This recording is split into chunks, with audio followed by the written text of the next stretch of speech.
Get your gloves and safety equipment because in this project we're exploring 5 ways to start a fire using water. Grab an old light bulb and chisel out the bottom so you can see down inside. Now pour in a bit of hot water, and when you shake it vigorously, you'll notice the white coating washes right out. After you've rinsed it a couple of times, you should have a crystal clear bulb like this. Fill the light bulb with water, cap the bottom with a balloon, and voila! You've just created a makeshift magnifying glass. Go ahead and use your liquid light bulb to focus the sunlight on a piece of newspaper. It should start smoking immediately, and just a minute later, burst into flames.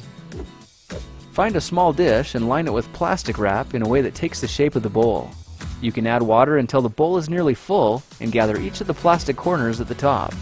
This will form a little liquid pouch, and by twisting the corners together, you can seal the water inside. You've just formed a clear liquid sphere that fits in the palm of your hand. Now put the sun behind you and focus the light on a dark piece of paper. Your tinder should start smoking within seconds, and when enough embers have collected inside, you'll soon have your fire. Take a picture frame and cover it with a layer of plastic wrap, then suspend it on something a couple of feet off the ground. Now carefully pour hot water onto the plastic, and as you do, it'll begin to sag, forming a natural and effective liquid lens. Now gather up something you can use as tinder and find the focal point of the beam to concentrate the heat. When your tinder is smoldering, set it down so that it rests in the beam, and now you can sit back and watch the elements ignite the fire for you, completely hands-free. Try to find a juice bottle that looks like a giant plastic bubble and fill it with water. Position the liquid-filled bubble between the sun and your tinder pile until you find the spot where it starts smoking. Hold everything steady so the heat will continue to build, then add something like dried grass to help you lift the pile up and blow the smoldering embers into a flame. If the clouds have rolled over and blocked off your solar supply, you can use a toilet paper roll and a couple of chunks of sodium. The paper roll should be cut in half with a small piece cut out of the bottom and a wad of tissue pushed into the top.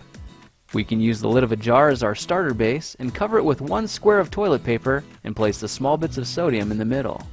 The paper roll sits over top, followed by a heavier gauge kindling like a bunch of straw or dried grass. Now carefully pour a tablespoon of water into the base and run away. In just a couple of seconds, a little flame shoots out, igniting the kindling on top. You can see how this would stoke a blazing fire in just a matter of seconds. Now every experiment has its dangers, so if you try these methods yourself, make sure you have proper safety equipment as well as adult supervision. Well, now you know 5 ways to use water to start a fire. If you like this project, perhaps you'll like some of my others. Check them out at thekingofrandom.com. Now you know how to start a fire with water, but do you know how to find a fun German-engineered car that makes sense too? You might think it's impossible, but it's not anymore. Check out my friends at Volkswagen, who are a huge support for this video. All their new cars come with no-charge scheduled maintenance for 2 years or 24,000 miles. This means the car you really want, the one that's a blast to drive, is also the smart choice. And now you know.